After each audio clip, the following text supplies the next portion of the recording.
మేడ్చల్ జిల్లా నారాపల్లిలో విషాదం చోటు చేసుకుంది. బాయ్స్ హాస్టల్లో జాదవ్ సాయి తేజ అనే బీటెక్ విద్యార్థి ఆత్మహత్యకు పాల్పడిన ఘటన కలకలం రేపింది. ఆదిలాబాద్ జిల్లా ఉట్నూర్కి చెందిన సాయి తేజ సిద్ధార్థ ఇంజనీరింగ్ కాలేజ్లో బీటెక్ 2వ సంవత్సరం చదువుతున్నాడు. ఇటీవల కాలంలో కాలేజ్లో సీనియర్ విద్యార్థుల ర్యాగింగ్కు గురయ్యాడని, ఆ కారణంగా మానసికంగా ఒత్తిడికి లోనట్లు ఆవేదన వ్యక్తం చేశాడు. సీనియర్లు అతన్ని మద్యం తాగాలని ఒత్తిడి చేయడం, బార్కి తీసుకువెళ్లడం, తర్వాత 10,000 రూపాయల బిల్లు చెల్లించమని అనడంతో తీవ్ర మనోవేదనకు గురైన బలవన్మరణానికి పాల్పడినట్లుగా అతని స్నేహితులైతే ఆరోపిస్తున్నారు. ఘటనా స్థలానికి చేరుకున్న పోలీసులు మృతదేహాన్ని గాంధీ హాస్పిటల్ మార్చురీకి తరలించారు. ఇక ఆత్మహత్యకు ర్యాగింగ్ కారణమా లేదా మరి ఏదైనా కారణం ఉందా అనే విషయంపై పోలీసులు కేసు నమోదు చేసి దర్యాప్తు ప్రారంభించారు.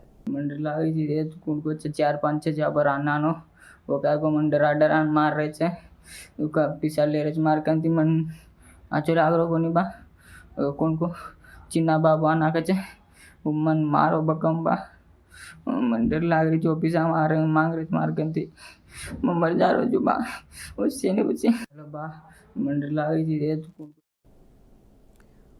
రైట్, ఇదే అంశానికి సంబంధించిన పూర్తి సమాచారాన్ని మా ప్రతినిధి శ్రీకాంత్ అందిస్తారు. శ్రీకాంత్ చెప్పండి.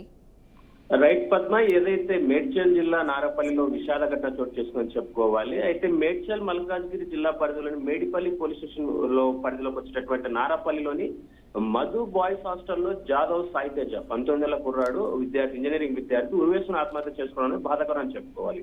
అయితే సాయి తేజ చూసి Siddhartha institute of technology and science గట్గెత్తుల నారపల్లిలోని బీటెక్ కాలేజ్ లో ఫస్ట్ ఇయర్ చదువుతున్నాడు. మీరు అన్నట్టుగా 2వ సంవత్సరం కాదు, విద్యార్థి మొదటి సంవత్సరం చెందినట్టుగా తెలుస్తా ఉంది.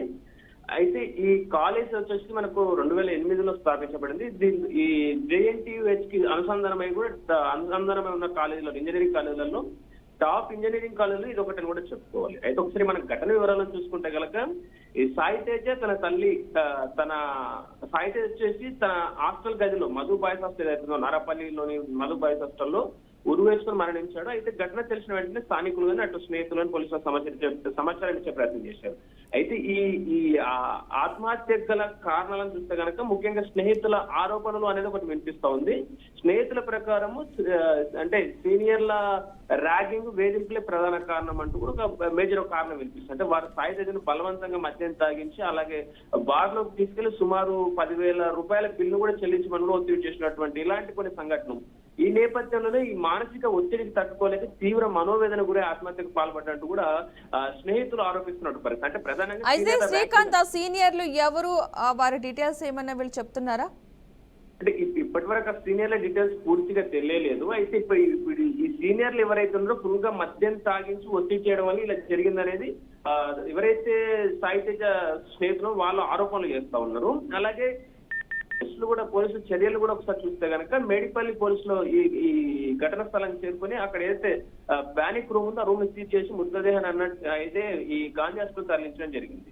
అయితే అక్కడ వైద్యులు పోస్ట్ మార్టం చేసిన తర్వాత ఇది ఆత్మహత్యగా నిర్ధారించారు. అయితే ఈ సీనియర్లు అంటే సాయి తేజ స్నేహితులు ఆరోపించినట్టుగా సీనియర్లు ఎవరు అన్నది ఇంకా పర్టికులర్ తెలియనప్పటికీ అయితే పోలీసులు దాని దర్యాప్తు కొనసాగిస్తా ఉన్నారు. అయితే ఈ పోలీసులు ఒక దర్యాప్తు వచ్చేసి ర్యాగింగ్ కారణమా లేక మరేదైనా కారణమా అనే ఒక 2 కోణాల్లో ఈ దర్యాప్తు అనేది చేపడుతుంది. అక్కడ అకాడమిక్ ఒత్తిడి అంటే అక్కడ కాలేజీ నుంచి కూడా ఏమైనా ఒత్తిడి ఉందా అంటే ఇది కుటుంబ సభ్యులకు సంబంధించిన పలు రకాల కోణాల్లో ఈ కేసును దర్యాప్తు అనేది చేస్తున్నట్టు తెలుస్తా ఉంది. అయితే స్నేహితులు, కుటుంబ సభ్యులు, సీనియర్లు, కాలేజీ అధికారుల నుంచి వాళ్ళు స్టేట్మెంట్లు తీసుకున్నట్టు తెలుస్తోంది. అయితే సూసైడ్ నోటు లేదా ఇతర ఏమైనా. అయితే శ్రీకాంత్, ఈ విద్యార్థి యొక్క కుటుంబ సభ్యుల వెర్షన్ ఏ విధంగా ఉంది? వారు ఏం చెప్తున్నారు? ఏమన్నా ఇంట్లో ఏమైనా గొడవలు ఉండడం కానీ ఏమన్నా వీటికి సంబంధించి అని చెప్పడం జరుగుతుందా వాళ్ళు, లేదంటే ఈ ర్యాగింగ్ మీదే చెప్తున్నారు వాళ్ళు కూడా? లేదు. అయితే ఇప్పటిదాకా మనకు అధికారికంగా పోలీసుల నుంచి కానీ దాని నుంచి కానీ కుటుంబ సభ్యులకు సంబంధించి, స్నేహితులకు సంబంధించి కానీ పూర్తిగా వాళ్ళు ఏం చెప్పారు, ఏం చెప్తున్నారు అనే విషయం అనేది మనకి ఇప్పటి వరకు క్లారిటీ లేదు. ఇప్పుడు కేవలం పోలీసుల దర్యాప్తు చూస్తే కనుక ఏదైనా ఆధారాలు దొరుకుతాయి అంటే మొబైల్ రికార్డులు కానీ మెసేజ్లు కానీ అలాంటి ఏమన్నా ఆధారాలు దొరికితే వాటి ద్వారా ఈ కేసును దర్యాప్తు చేయడం అనేది ఒక ఆలోచన ధోరణితో దర్యాప్తునే ప్రారంభించడం తెలుస్తుంది. అయితే ముఖ్యంగా మనం చూసుకుంటే కనుక ర్యాగింగ్ ఆరోపణలు నిజమైతే కనుక మనకు ఒకసారి నిజానికి అక్కడ తల్లిదండ్రులు కానీ స్నేహితులు అన్నట్టు సీనియర్స్ లో ర్యాగింగ్ అని ఇలాంటివి ఏమైనా జరిగితే కనుక ఒక రకంగా మనం చూసుకుంటే కనుక ఈ ర్యాగింగ్ ఆరోపణలకు వెళ్ళి నిజమైతే కనుక దీంట్లో మనకు పలు సెక్షన్ల కింద కేసులు నమోదే అవకాశం ఉంది. ఇప్పుడు లైక్ ఐపీసీ సెక్షన్ 306 అంటే ఆత్మహత్యకు కుట్రగా ఎవరైతే ప్రేరేపిస్తారో అలాంటి వారిపైన ఇలాంటి చర్యలు తీసుకునే అవకాశం ఉంది.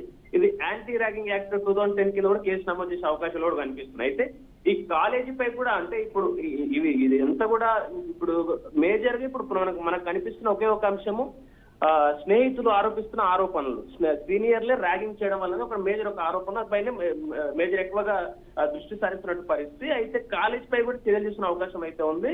అయితే ఈ దర్యాప్తు ఏదైతే ఉందో అదనపు వివరాలు అంటే దీనికి సంబంధించి మనం అనుకున్నట్టుగా ఇప్పుడు కుటుంబ సభ్యులు కానీ లేకపోతే స్నేహితులు కానీ లేకపోతే కాలేజీ వ్యవస్థ కానీ లేదా కాలేజ్ మేనేజ్మెంట్ ఉందో కాలేజ్ మేనేజ్మెంట్ కానీ వీళ్ళందరి నుంచి కూడా అంటే వివరాలు సేకరించే ప్రయత్నంలో పోలీసు దర్యాప్తు అనేది కొనసాగుతుందని చెప్పుకోవాలి Padma. Right, thank you Srikanth.